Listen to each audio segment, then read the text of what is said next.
I am Joshua, 35 years old, and my own brother invited me to his engagement dinner on the condition that I pretend to be a complete stranger.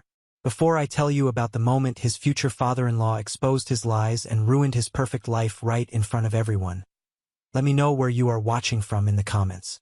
I remember the exact moment my life shifted permanently. It was a late Tuesday evening, just 3 days before my older brother Elijah's grand engagement dinner. I was sitting alone in my chambers at the courthouse. The building was completely silent, save for the low hum of the air conditioning unit. I had just finished reviewing a massive stack of legal briefs, rubbing my tired eyes and looking forward to heading home to a quiet apartment and a hot meal. That was when my cell phone vibrated against the heavy oak wood of my desk. I picked it up, expecting a message from my clerk about the next day's docket, or perhaps a mundane reminder from my calendar. The screen illuminated the dark room, showing a text message from Elijah. I swiped open the notification, assuming he was sending over the final details for the dinner on Friday. Maybe a reminder about the dress code or the parking situation at the Union Club, an ultra-exclusive venue he had been bragging about booking for months. Instead, the words staring back at me made the blood in my veins run absolutely cold. The message read, "Hey Josh, you can still come to the dinner on Friday with Sophia's family. But listen, do me a massive favor. Do not mention that you are my brother. Just say we know each other from around town. Her dad is a federal judge, and honestly, having you bring up your courthouse job is just going to be embarrassing for me. Keep a low profile. Thanks." I did not blink. I sat there in the quiet glow of my desk lamp and read the message a second time. Then a third time. The words did not change. The sheer, unapologetic audacity of the request hung in the air like foul smoke. He was not asking me to avoid a controversial topic. He was not asking me to dress nicely. He was asking me to erase my own existence. He was demanding that I deny my own bloodline, my own parents, and my own identity, all so he could look a little more impressive in front of a man he was desperate to please. I placed the phone face down on the desk. I did not throw it against the wall. I did not scream. I just gripped the edge of my desk until my knuckles turned completely white. A sharp, familiar ache settled deep inside my chest. It was the ache of a lifetime spent being pushed aside. A few minutes later, the phone buzzed again. An incoming call. The caller ID flashed my mother's name, Helen. I knew exactly why she was calling. She was the cleanup crew. She was the one who always smoothed over Elijah's cruelty by framing it as a necessary sacrifice for the greater good of the family. I cleared my throat, forcing my voice to remain perfectly level, and answered the call. "Hello, Mom." "Joshua, honey," she started. Her voice carried that sickly sweet, incredibly careful tone she always utilized when she wanted me to accept something deeply insulting without making a fuss. "I was just talking to Elijah, and he mentioned he sent you a quick text about Friday night. I just want to make sure you understand where we are coming from. This is a very big night for him. A crucial night. Sophia's family comes from serious prestige. We just do not want anything to complicate his image." "Complicate his image?" I asked. My voice sounded hollow, echoing slightly in the quiet chambers. "Mom, he is asking me to pretend I am not his brother. He is asking me to walk into a room and deny that I belong to my own family." My mother sighed sharply into the receiver. It was her signature sound of deep irritation. "Oh, Joshua, please do not be so dramatic. It is just for one single evening. You have always been the difficult one about these things. Elijah has a major promotion coming up at his corporate law firm, and marrying Sophia cements his status in that world. You know how important appearances are to these people. We have already arranged everything. We are having the staff seat you at a smaller table in the back of the room, right near the kitchen service doors. It will be much more comfortable for you there anyway. You will not have to make awkward small talk with her father." She did not even pause to let me respond. She just rattled off the time I needed to arrive, reminded me to wear a dark suit, and hung up the phone. I sat in the overwhelming silence of my office for a very long time, I looked out the window at the streetlights of the city flickering to life against the dark sky. For 35 years, I had accepted my designated role as the background character in Elijah's magnificent, carefully curated play. I had swallowed the insults, the dismissals, and the blatant favoritism because I believed that keeping the peace was what a good son was supposed to do. But looking down at the dark screen of my phone, something fundamental broke inside of me. A new, freezing cold resolve washed over my entire body. I stood up, walked over to the small coat closet in my office, and looked at my tailored black suit hanging there. I was not going to stay home. I was not going to give them the satisfaction of my absence. I was going to attend that dinner. I was going to show up exactly on time, sit exactly where they wanted me to sit, and watch them build their pathetic house of cards. What my family completely failed to understand was that the man they were so desperately trying to impress would know exactly who I was the very second he laid eyes on my face. If you want to understand how a mother could comfortably ask her youngest son to hide near the kitchen doors like a shameful secret, you have to understand the toxic foundation my family was built upon. From the moment I was old enough to form memories, the dynamic in our household was set in solid stone. There was Elijah, the undisputed golden child, and then there was Joshua, the spare part. The disparity became glaringly obvious when I was 14 years old. My grandfather passed away, and after a somber funeral, the family gathered to discuss his estate. There was a modest inheritance left behind. My parents, Robert and Helen, did not hesitate for a single second. They took every penny of that inheritance, combined it with their own life savings, and poured it directly into a massive college fund exclusively for Elijah.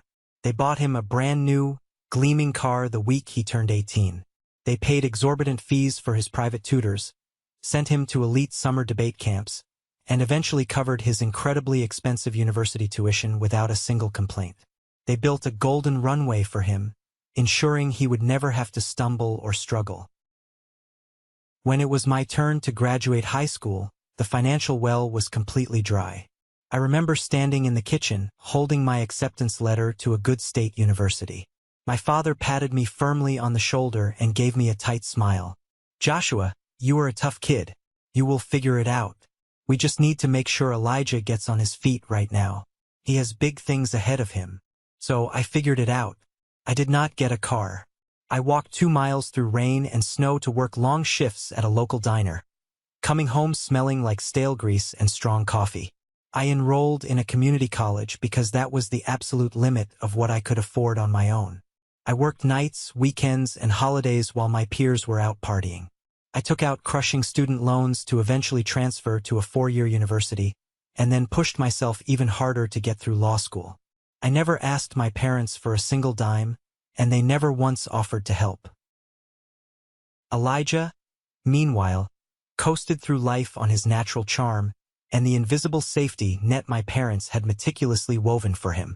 He became a corporate lawyer, spending his days shaking hands on pristine golf courses and boasting loudly about his massive starting salary.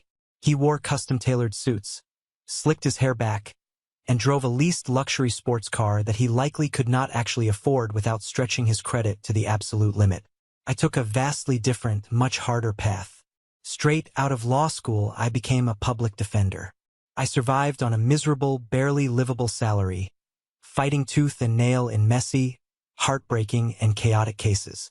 I dealt with vicious custody battles, tragic family disputes, and desperate people who had absolutely no one else in their corner. It was grueling, soul-crushing work that kept me awake at night, but it taught me the actual value of justice. My family found my career choice utterly laughable.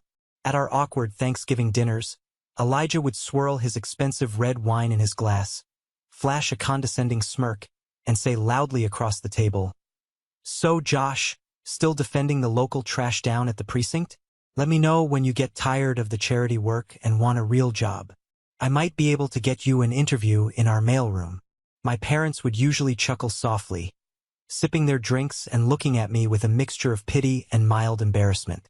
I never argued with them. I never raised my voice. I just kept my head down, ate my food, and focused on my goals. Eventually, I transitioned to the prosecutor's office, taking on highly complex cases involving corrupt politicians and massive corporate fraud rings. I built a reputation for being relentless and incredibly thorough. That was when my work caught the eye of Chief Justice Samuel. Samuel was one of the sharpest, most intimidating legal minds in the entire state. He was a man who commanded absolute silence when he walked into a room. Samuel became my mentor. He did not care about my last name, my lack of family wealth, or the cheap suits I wore in my early 20s. He cared about my mind, my work ethic, and my absolute refusal to back down from the truth, no matter how powerful the defendant was. Under his strict guidance, and after a decade of relentless, exhausting grinding, I was appointed as a judge. I became one of the youngest sitting judges on the bench in our district. But to my family, I was still just Joshua who works down at the courthouse. I never corrected their assumptions. I learned very early in life that if arrogant people want to deeply underestimate you, the absolute smartest thing you can do is let them. They never bothered to ask about the specifics of my career, so I never offered the details. They simply assumed I was fetching coffee, filing paperwork, or pushing papers for some municipal clerk. They had absolutely no idea who I had become. And that arrogant assumption was about to become the single most expensive mistake my brother would ever make in his entire life. The morning after receiving that vile text message from Elijah, I had a scheduled meeting with Chief Justice Samuel. His office was a massive, imposing room located on the top floor of the courthouse. The walls were lined from floor to ceiling with heavy, leather-bound legal volumes. The air always smelled faintly of old paper and strong black coffee. Samuel was a man who did not waste words. He looked up from a thick stack of legal briefs as I walked through his heavy wooden door, his incredibly sharp eyes catching something different in my posture immediately. "You look like a man who is preparing for an execution, Joshua," Samuel said, his deep voice rumbling in the quiet room. He set his gold fountain pen down carefully on his desk. "What is on your mind? You are usually much more focused than this." I walked over and sat in the heavy leather chair across from him. I let out a long, slow breath. I rarely spoke about my personal life or my family dynamics at work, but Samuel was the closest thing to a real, supportive father figure I had ever known. I reached into my jacket pocket, pulled out my cell phone, opened the message from my brother, and slid the device across the polished mahogany desk. Samuel picked up his reading glasses, perched them on the bridge of his nose, and looked at the screen. He read the text. The silence in the large office stretched out, growing thick and incredibly heavy. I watched his eyes scan the words a second time. When he finally looked up and took off his glasses, his expression was completely unreadable. It was the same stony face he wore when sentencing hardened criminals. "Your brother," Samuel said slowly, enunciating every single syllable with deadly precision, "wants you to deny your own bloodline because he is terrified that you will embarrass him in front of his future father-in-law." "Yes, sir," I replied, keeping my voice perfectly steady, refusing to let the hurt show. "My mother called shortly after to confirm the arrangement. They have assigned me a specific seat in the back of the dining room, right next to the kitchen service doors, so I do not disrupt their networking opportunities." Samuel leaned back in his large leather chair, steepling his fingers together and resting his chin on them. "And who exactly is this federal judge your brother is so desperate to impress that he would erase his own sibling?" "Christopher," I said simply. "Judge Christopher from the federal circuit." For a full 5 seconds, Samuel did not move a single muscle. Then, a slow, incredibly sharp smile spread across his weathered face. It was not a warm, friendly smile. It was the dangerous smile of a seasoned predator that had just spotted a very foolish, unaware prey wandering into its territory. He let out a low, deep chuckle that echoed ominously in the quiet office. "Christopher," Samuel repeated, almost tasting the name on his tongue. "Joshua, do you realize exactly who that man is?" "I know of him, of course," I said, slightly confused by Samuel's reaction. "He is highly respected, known for being incredibly tough on corporate corruption and white-collar crime." "He does not just respect the law, Joshua," Samuel said, leaning forward abruptly, his eyes burning with intense, focused amusement. He respects you. Christopher and I had a long dinner together just 2 months ago. We spent half the evening discussing your recent ruling on the Henderson corporate fraud case. He has cited your written opinions in his own public remarks multiple times over the last year. He explicitly told me he thinks you are one of the brightest, most capable young minds currently sitting on the bench. I sat back in my chair, the air suddenly rushing out of my lungs as the reality of the situation hit me. My brother, in his desperate, pathetic attempt to look important and wealthy, was trying to hide the one person in his entire family who actually commanded the genuine respect of the man he was trying to woo. Elijah was building a massive lie, completely unaware that he had handed me the exact weapon needed to destroy it. Samuel stood up from his desk and walked over to the coat rack in the corner of the room. What time is this engagement dinner on Friday? 7 o'clock in the evening, I said, still processing the massive shift in power dynamics. Good, Samuel said, pulling on his tailored suit jacket and adjusting his cuffs. Wear your absolute best suit. I will pick you up at my car at 6:30 sharp. I would not miss this dinner for anything in the world. It is time your family learns exactly who they have been pushing around. I realized right then, looking at Samuel's determined face, that I was no longer walking into a humiliating trap. I was walking into a devastating reckoning. I was finally going to let the truth do the talking. Friday evening arrived with a biting, bitter chill in the Boston air. Exactly at 6:30, Chief Justice Samuel's sleek Blacktown car pulled up to the curb outside my apartment building. I stepped out into the cold, smoothing the lapels of my dark, perfectly tailored suit, and climbed into the back seat. We did not speak much during the ride through the city traffic toward the Union Club. We did not need to exchange words.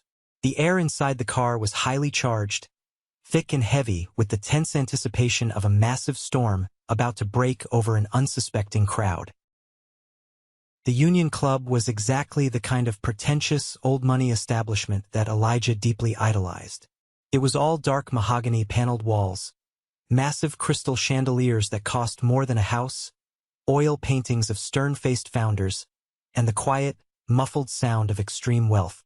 We checked our heavy winter coats at the front desk and walked slowly toward the private dining room overlooking the glittering city lights. As we approached the grand entrance of the dining room, I immediately spotted my family. My parents were standing near the absolute center of the room, holding delicate champagne flutes and laughing entirely too loudly at a joke someone else had just made. Elijah stood right next to them, his arm wrapped tightly and possessively around Sophia's waist. He was wearing his absolute best, most arrogant smile, scanning the room with the smug satisfaction of a man who believed he had finally arrived at the top of the social ladder. The very second Elijah's eyes landed on me walking through the double doors, the fake smile instantly vanished from his face. His jaw locked so hard I could almost hear his teeth grind from across the room. He leaned in, whispered something hurriedly into Sophia's ear, let go of her waist, and practically sprinted across the thick, expensive carpet to intercept me before I could get anywhere near the main tables. In his sheer panic, he did not even notice Chief Justice Samuel standing quietly just a half step behind my right shoulder. Elijah's panicked eyes were entirely focused on containing his biggest perceived problem. Me. "You are late," Elijah hissed under his breath, grabbing my elbow with a surprisingly hard, bruising grip. "And who the hell is this?" he asked, throwing a quick, dismissive glance at Samuel without bothering to actually look at the man's face. "A colleague," I said smoothly, forcefully pulling my arm out of his tight grip and smoothing my sleeve.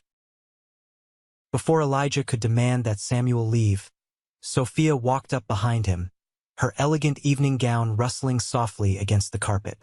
She had a very kind, intelligent face and sharp, observant eyes that seemed to take in every detail of the interaction. "Elijah," she said politely, her voice melodic, "aren't you going to introduce us?" Elijah swallowed hard. A visible bead of sweat formed at his hairline, catching the light from the chandeliers. He plastered on a completely fake, incredibly strained smile and turned to his fiancée. Sophia, darling, of course. This is Joshua. He helps out down at the courthouse. Does some administrative stuff. He is just an old acquaintance from town. He did not say the word brother. He said those degrading words straight to my face, looking me right in the eye, daring me to contradict him. He erased my entire existence, our entire shared childhood, right there in the middle of the crowded room. I felt my jaw tighten involuntarily, but I kept my face an absolute mask of unreadable stone. It is very nice to meet you, Joshua, Sophia said warmly, extending her hand. I took it and shook it firmly. The pleasure is entirely mine, Sophia. Congratulations to you both. My mother, Helen, scurried over a second later, her anxious eyes darting nervously between me and the main table where Sophia's powerful parents were seated. Joshua, you made it. Come, let me show you to your seat right away. We want you to be perfectly comfortable out of the way of the main foot traffic. She herded me and Samuel away from the center of the room like we were stray dogs, leading us to a tiny, cramped table tucked completely in the back corner of the large hall. It was practically touching the heavy, swinging doors of the kitchen. Every single time a waiter rushed by with a tray of food, a blast of hot air and the smell of cooking grease hit the back of my neck. From this humiliating vantage point, however, I had a perfect, completely unobstructed view of the head table. I sat quietly and watched my brother sit down, puff out his chest like a proud peacock, and begin performing his sickeningly sweet routine for Judge Christopher. I sat down, carefully unfolded my crisp linen napkin, and placed it across my lap. Samuel sat directly across from me, his face calm but his eyes sharp. He signaled a passing waiter and ordered 2 glasses of neat scotch. They actually put you by the kitchen doors, Samuel murmured, his voice laced with a dangerous, quiet kind of fury. They wanted me out of sight and out of mind, I replied, watching my father lean over and pour expensive wine for Christopher with a sickeningly eager, submissive smile. Well, Samuel said, taking a slow sip of his scotch and staring directly at the head table with absolute focus. Let's see exactly how long their little fantasy lasts. The first course of the lavish dinner was cleared away by the silent waitstaff, and the large dining room settled into a low, comfortable hum of polite, wealthy conversation. That was the exact moment Judge Christopher pushed his chair back and stood up. It was apparently a long-standing tradition of his to walk around the room with his own glass, personally greeting every single guest table by table before the main course was served. From my dark corner in the back of the room, I watched him move methodically from table to table. He shook hands firmly, offered polite nods of acknowledgement, and exchanged brief, pleasant words with Elijah's extended family and friends. Elijah watched him like a hawk, following his future father-in-law's every move with shining eyes. Elijah looked absolutely thrilled, practically vibrating in his seat with overwhelming pride that this powerful man was commanding the room and, by extension, validating Elijah's new elevated status. Christopher slowly made his way toward the back of the expansive room.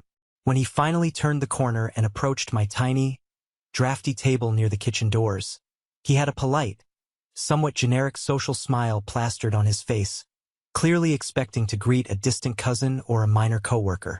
Then he stopped. He froze completely, mid-step, his expensive leather shoe halting awkwardly on the carpet. The polite, generic smile vanished instantly from his face, replaced in a fraction of a second by a look of sheer, unadulterated shock. He blinked his eyes twice rapidly, as if trying to make absolutely sure his vision was not playing terrible tricks on him in the dim, atmospheric lighting of the club. "Sir," Christopher said, his deep, booming voice suddenly cutting clearly through the quiet, ambient chatter of the room. "Judge Joshua? I had absolutely no idea you would be in attendance here tonight." The entire dining room went dead silent. It was the specific kind of heavy, suffocating silence where you can hear a pin drop on a thick carpet. At the head table across the room, Elijah's expensive wine glass stopped dead halfway to his mouth. My mother's face completely drained of all color, turning a horrifying, sickly ashen gray in an instant. Christopher stepped forward quickly, completely ignoring the fact that I was seated by the noisy kitchen doors, and extended both of his hands to enthusiastically and respectfully shake mine. "It is an absolute honor and a privilege to finally meet you in person, Judge.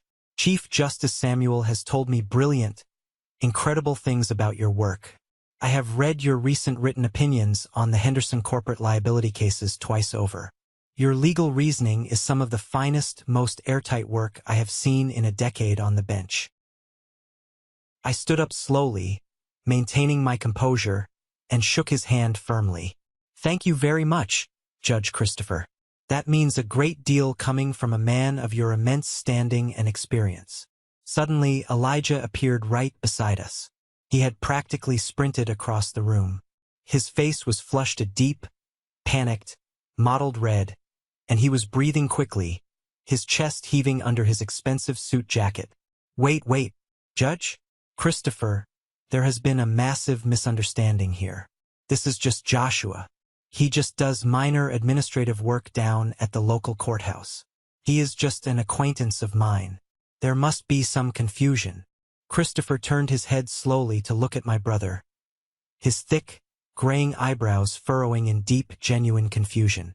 "An acquaintance? Minor administrative work? Elijah, what on earth are you blabbering about? This man is the Honorable Judge Joshua.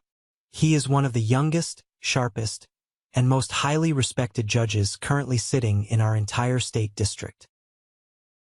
Elijah's mouth opened wide, but absolutely no sound came out. He looked at me, then looked at Christopher, panting slightly like a fish violently pulled out of the water and gasping for air on a dry dock. That was the precise moment Chief Justice Samuel decided to stand up from his chair. He did not rush. He moved with the slow, terrifying, deliberate grace of an executioner stepping calmly up to the chopping block. He reached into the inside pocket of his tailored jacket, pulled out his smartphone, and tapped the screen to wake it up. "Actually, Christopher," Samuel said, his deep voice carrying effortlessly across the completely silent, stunned dining room. "Elijah knows exactly who Joshua is. He knows perfectly well that Joshua is a sitting judge. He just desperately did not want you to know." Samuel turned the bright phone screen directly toward Christopher's face. "This is the text message Elijah sent directly to Joshua just 3 days ago, dictating the terms of his attendance tonight." Samuel did not paraphrase a single word. He read the text out loud, his voice booming with undeniable authority, echoing off the mahogany walls. "Do not mention that you are my brother. Just say we know each other from around town. Her dad is a federal judge, and having you bring up your courthouse job is just going to be embarrassing for me." When Samuel finished reading the final word, the silence that followed was physically suffocating. Christopher stared at the glowing phone screen for a long moment. Then he slowly, deliberately turned his head to look directly at my brother. The warmth, the fatherly affection, and the respect in his eyes were entirely gone, replaced instantly by a gaze so cold and hard it could have shattered bulletproof glass. "You hid your own brother," Christopher said, his voice dropping to a dangerously low, furious whisper that somehow everyone could hear.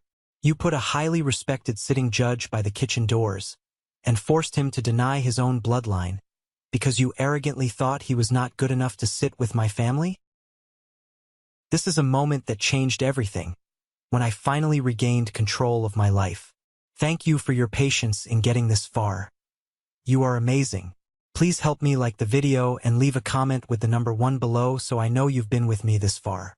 This will not only help more people find this story, but also let me know that my experiences are meaningful to someone.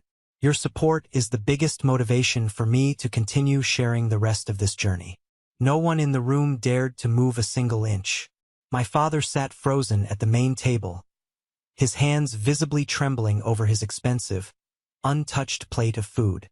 My mother looked like she was going to be physically sick right there on the expensive tablecloth. Elijah looked frantically around the room, his eyes darting wildly from face to face, desperately trying to find a friendly expression, trying to find a miraculous way out of the devastating trap he had meticulously built with his own 2 hands. "Christopher, please," I beg of you. It is not what it looks like, Elijah stammered, his voice cracking pathetically in the quiet room. I wanted the night to be absolutely perfect for Sophia. I wanted to make a flawless impression on you. Josh and we have a very complicated, difficult history. There is absolutely nothing complicated about this. Sophia's voice rang out. She walked over from the main table, her heels clicking sharply against the hardwood floorboarders, and stood right beside her father. She did not look sad. She did not have a single tear in her eyes. She looked absolutely furious. She looked at Elijah as if she was seeing a hideous stranger who had been wearing a very convincing mask for the past 2 years. You lied to me, Sophia said, her voice steady, cold, and razor-sharp. You looked me in the eyes and told me your brother was a total failure. You told me he was a lazy embarrassment who leached off your parents' goodwill. You did not just lie about his prestigious job. You lied about the fundamental core of who you are as a man. You are a coward. Sophia, baby, please listen to me, Elijah pleaded, reaching out a trembling hand to touch her arm. She stepped back instantly, swatting his hand away violently as if his very touch physically burned her skin. With a swift, fluid, and incredibly final motion, she reached down to her left hand. She gripped the massive, incredibly expensive diamond engagement ring and pulled it forcefully off her finger. She did not throw it in his face. She did not scream or cause a hysterical scene. She just dropped it directly onto my small wooden table. It hit the hard surface with a sharp, heavy click that echoed loudly in my ears, sounding like a judge's gavel slamming down to deliver a final sentence. We are done, Sophia said coldly. Do not ever contact me again. Elijah's eyes widened in sheer, absolute panic. He spun around wildly and lunged toward me, grabbing the lapels of my suit jacket with both of his shaking hands. Joshua, please, you have to tell them. Tell them it is just a stupid misunderstanding. Tell them we joke like this. Please, can we just go outside and talk for 1 second? Let's fix this mess in private. I looked down at his desperate, sweating hands clutching my dark suit. I did not push him away aggressively. I did not yell. I just stared at him with absolute, freezing, terrifying calm. I let him feel the full weight of the moment. No, I said, my voice clear and echoing in the completely silent room. You were perfectly comfortable humiliating me in front of a room full of wealthy strangers. You were perfectly comfortable hiding me by the kitchen doors like garbage. You can hear my final answer right here in front of all of them, too. I have absolutely nothing left to say to you. You brought this entirely on yourself. Elijah let go of my jacket instantly, stumbling backward as if my words had physically struck him in the chest. He looked completely broken, his arrogant facade shattered into a million unfixable pieces. Judge Christopher put a firm, protective hand on his daughter's shoulder. He looked fiercely across the room at my parents, who were actively shrinking down into their expensive dining chairs, trying to become invisible. This dinner is officially over. There will be no wedding. The venue will be canceled tomorrow morning. And Elijah, listen to me very carefully.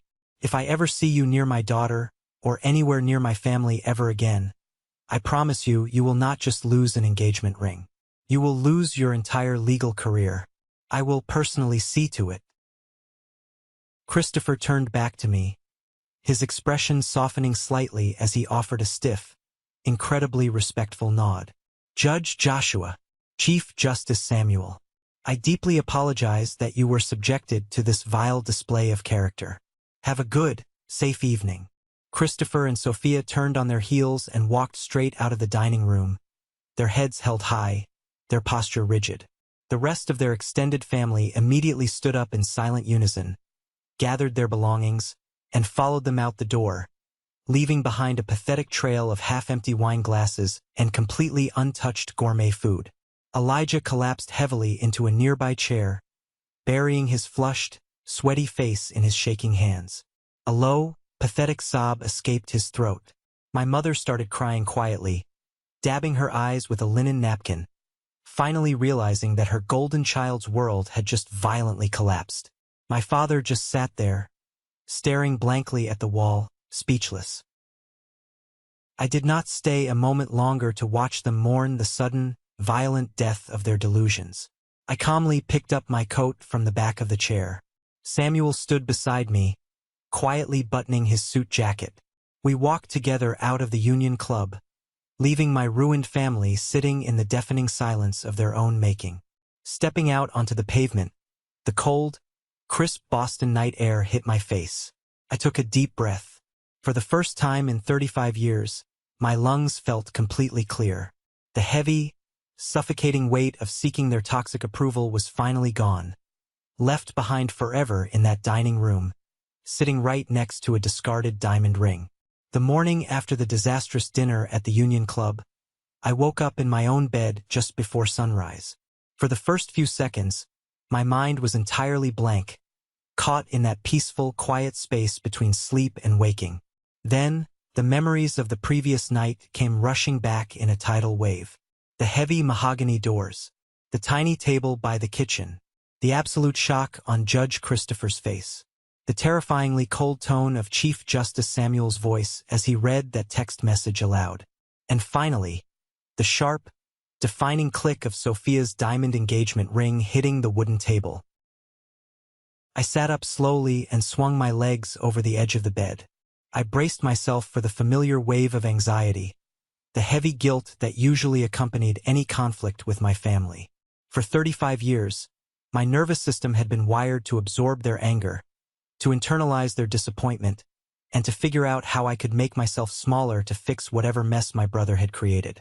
But as I sat there in the quiet gray light of the early Boston morning, waiting for the panic to hit, something incredible happened. The panic never came.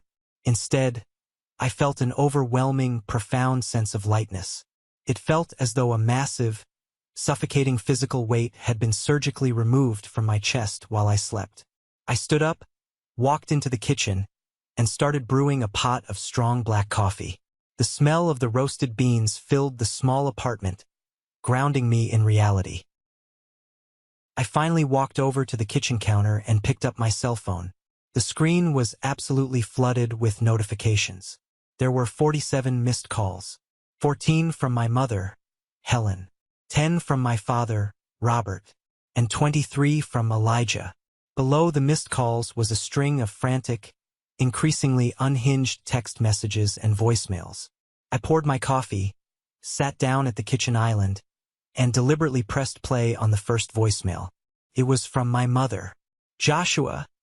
Her voice crackled through the speaker, sounding breathless and utterly panicked.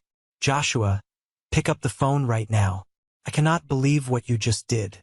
You ruined everything. You completely humiliated your brother in front of the most important people in his life. You could have just played along. You could have just pulled Christopher aside quietly. Why did you let Samuel do that?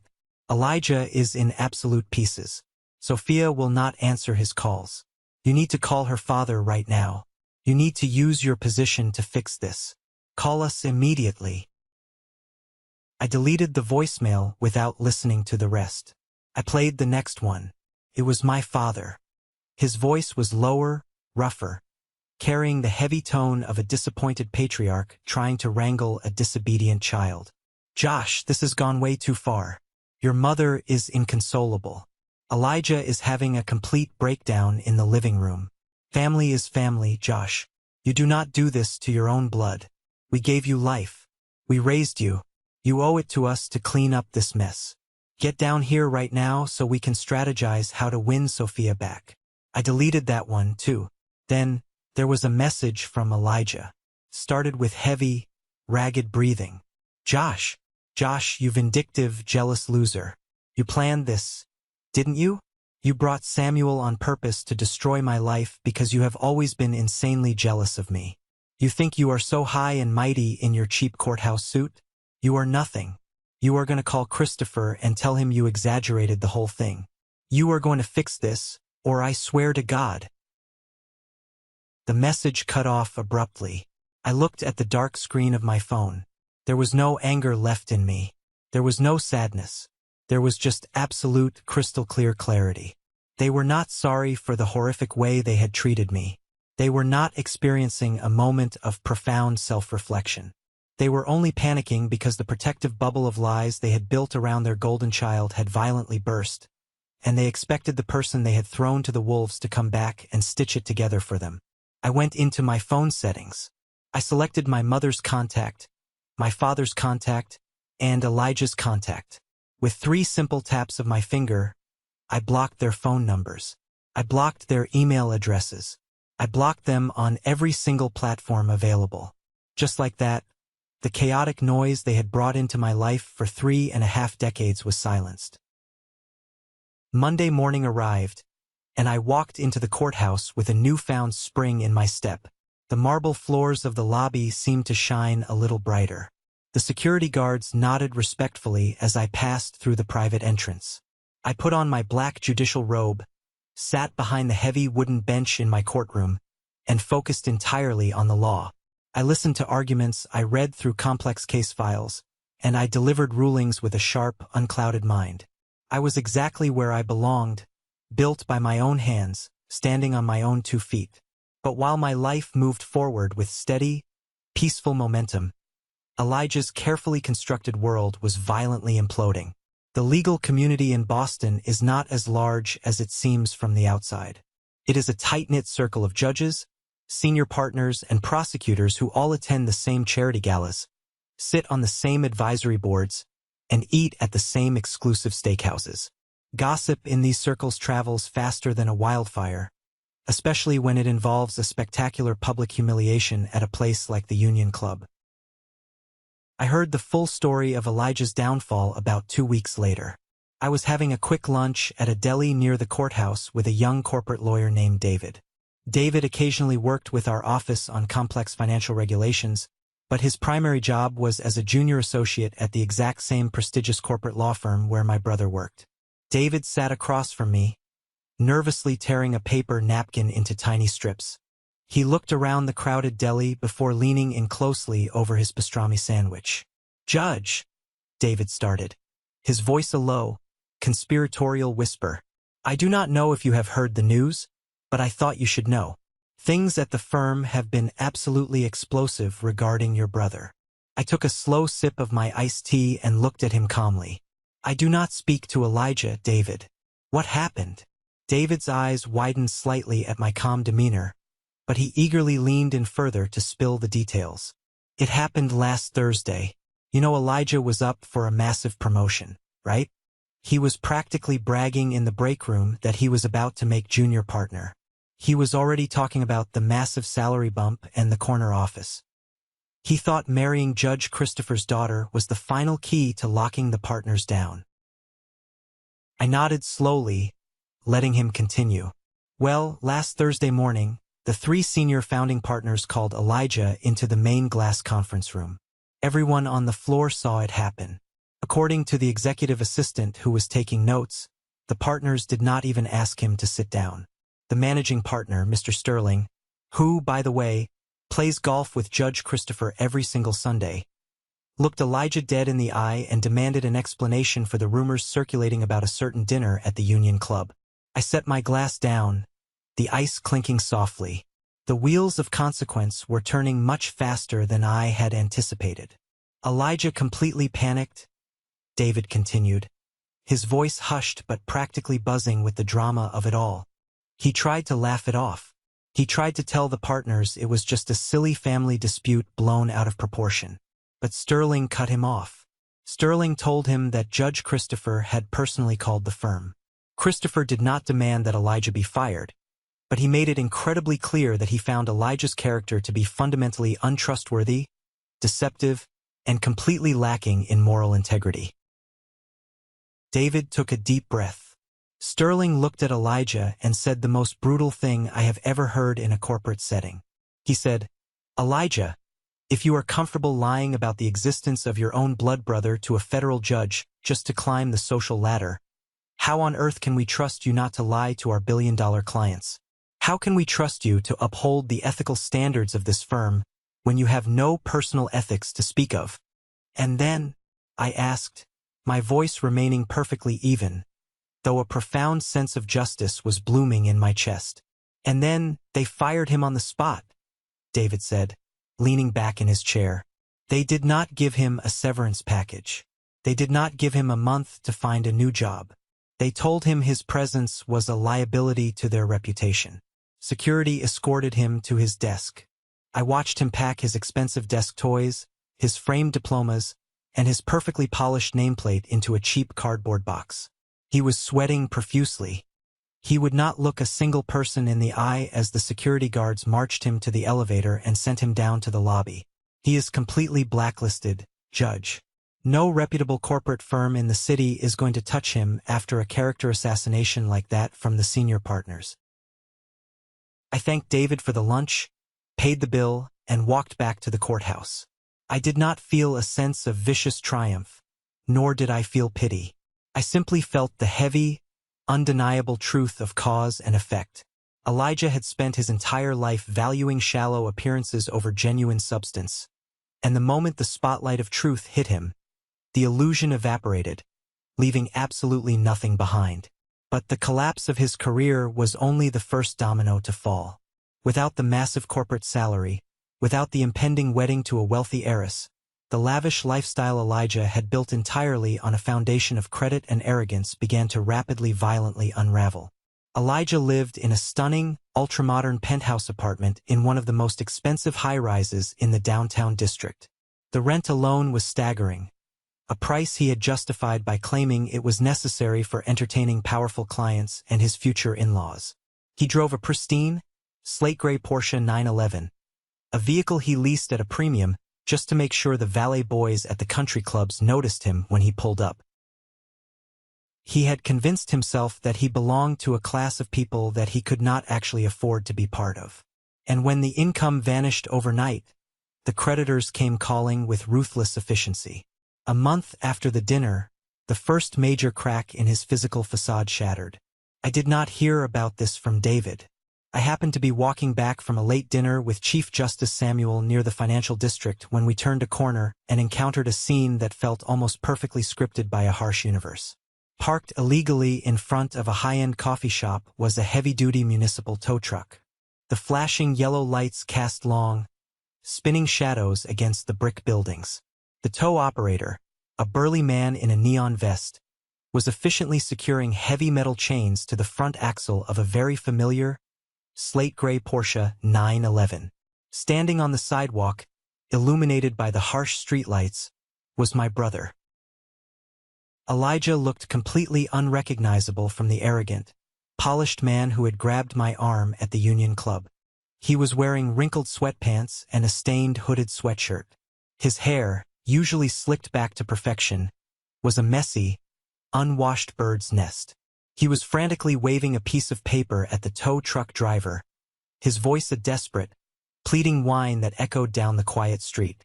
"Please, man, you cannot take the car. I have the payment right here. I just need a few more days to clear the check. I need this car for interviews. Please, if you tow it, the bank is going to default the whole lease." The driver did not even look up. He just locked the winch, hit a lever on the side of the truck, and the shiny Porsche was unceremoniously yanked off the pavement, its alarm suddenly blaring into the night air. "Sir, take it up with the bank. I just have the repossession order," the driver said gruffly, climbing into the cab of his truck and slamming the door.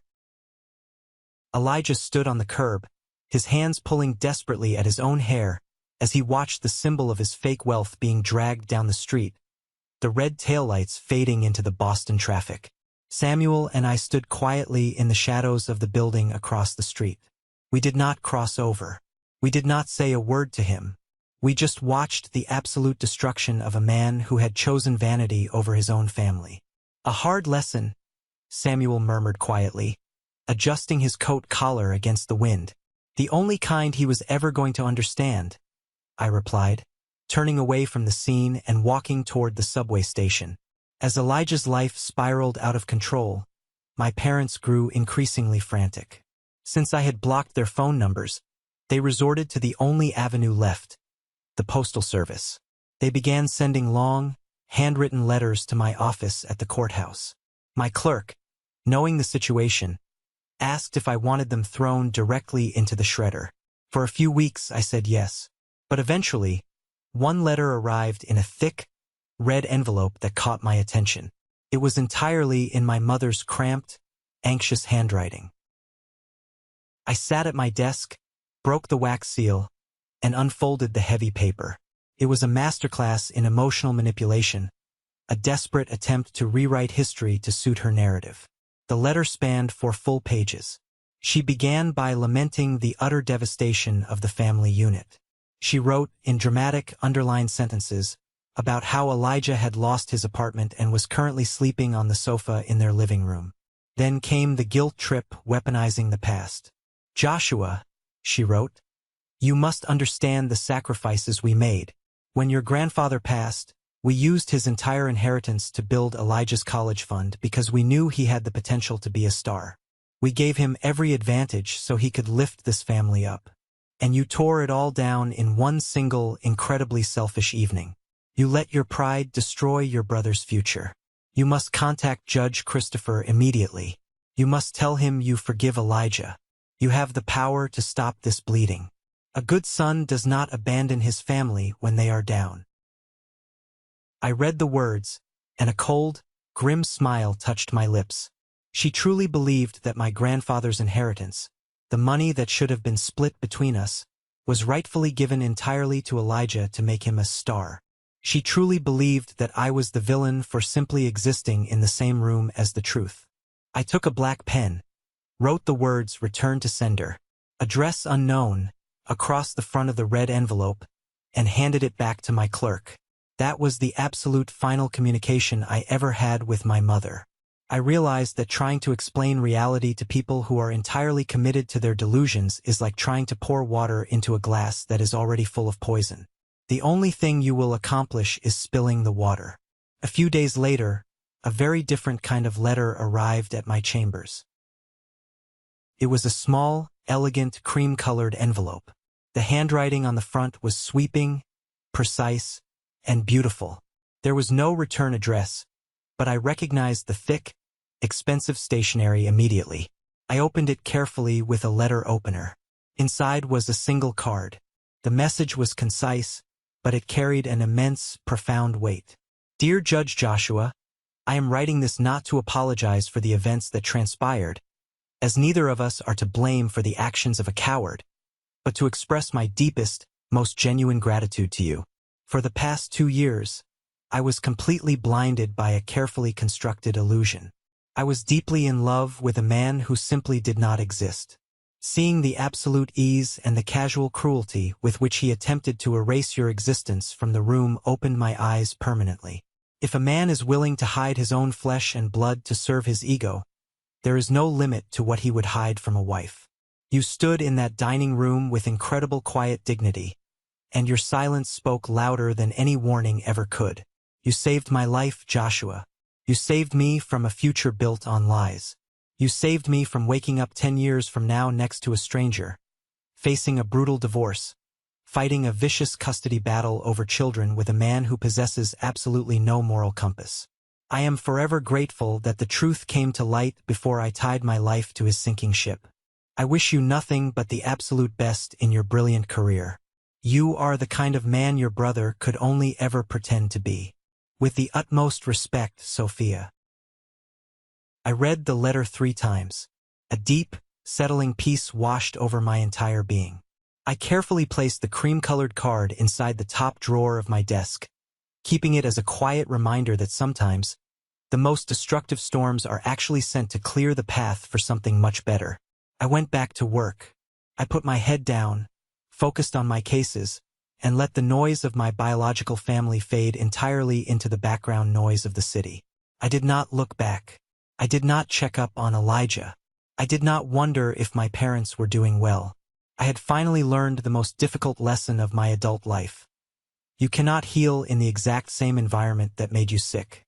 I had surgically removed the infection, and for the first time I was truly thriving.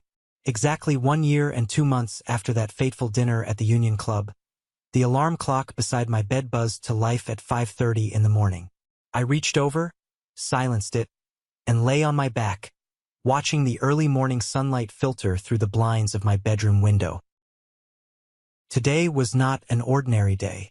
Today was a day that validated every single late-night shift at the diner, every crippling student loan payment, every agonizing hour spent studying in the dim light of the public library, and every silent indignity I had suffered at the hands of my own family.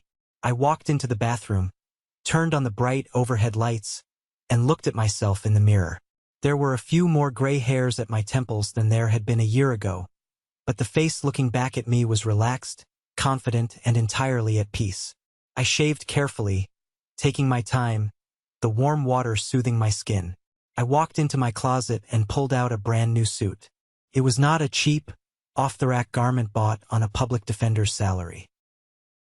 2 months prior, a vacancy had opened up on the state appellate court, a highly coveted, senior-level judicial seat that required a flawless record, immense legal knowledge, and the absolute respect of the legal community.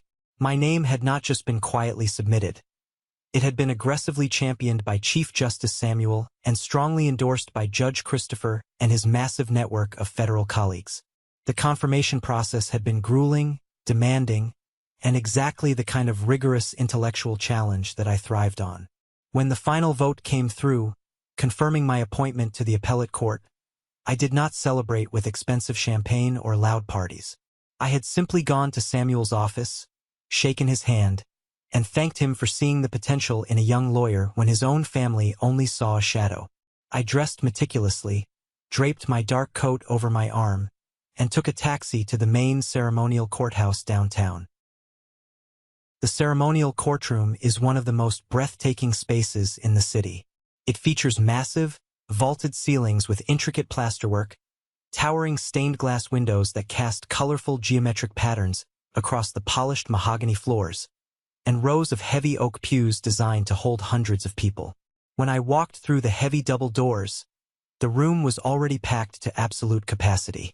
The low hum of excited conversation filled the grand space. I walked slowly down the center aisle, and my chest swelled with an emotion so powerful it threatened to steal the breath right out of my lungs. I looked at the faces turning to smile at me. In the front row, wearing his own heavy robes, sat Chief Justice Samuel. He gave me a slow, deeply proud nod, his sharp eyes crinkling at the corners. Sitting right next to him was Judge Christopher, who stood up and offered me a warm, firm handshake as I passed by. Behind them sat dozens of my colleagues, former clerks, defense attorneys I had sparred with, and prosecutors I had mentored. Every single person in that massive, brightly lit room was there because they respected my mind, my integrity, and my unwavering commitment to the truth. They were there because I had earned my place among them through sheer grit and substance. I looked at the designated section for family seating. It was completely filled with my closest friends, my mentors, and the people who had actively chosen to support me. My biological mother was not there. My biological father was not there. And Elijah, the golden child who had spent his entire life trying to ensure I remained invisible, was completely absent. They had not been invited. They had not been informed.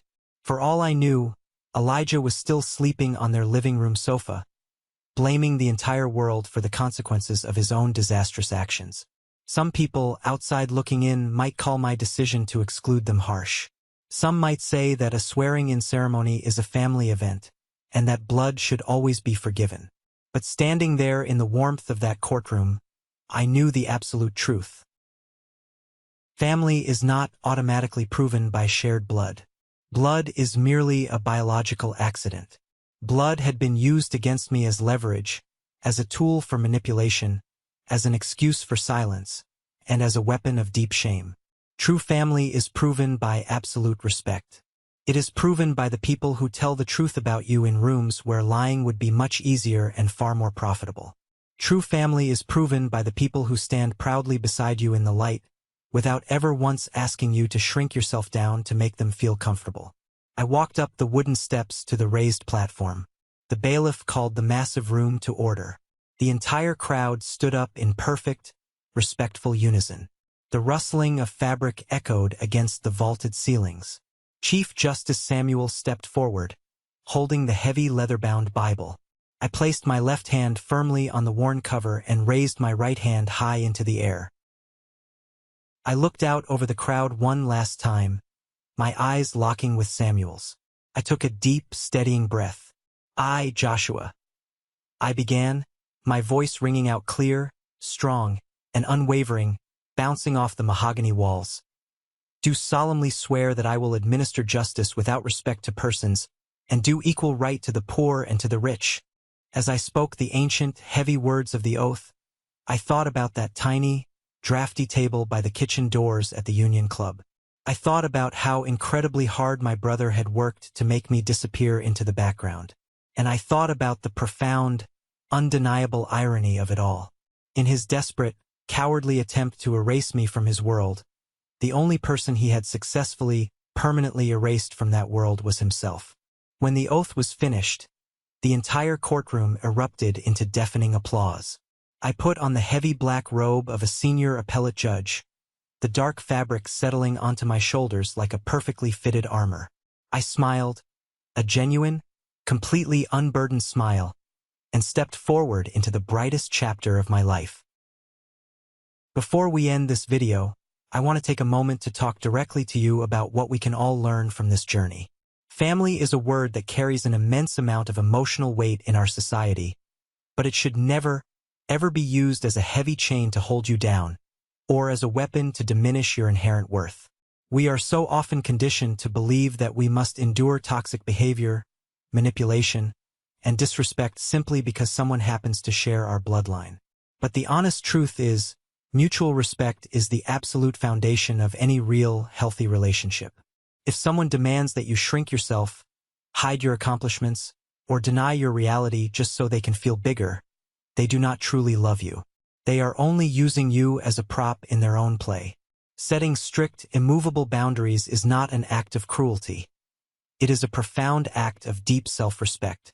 You always have the absolute right to gracefully walk away from tables where respect is no longer being served. I hope my story gives you the courage to stand tall in your own truth, no matter who tries to hide you in the shadows. What is the one lesson or takeaway that resonated with you the most from my story? Please share your thoughts in the comments below, or simply comment the word good, so I know you appreciate the lessons the story brought to light.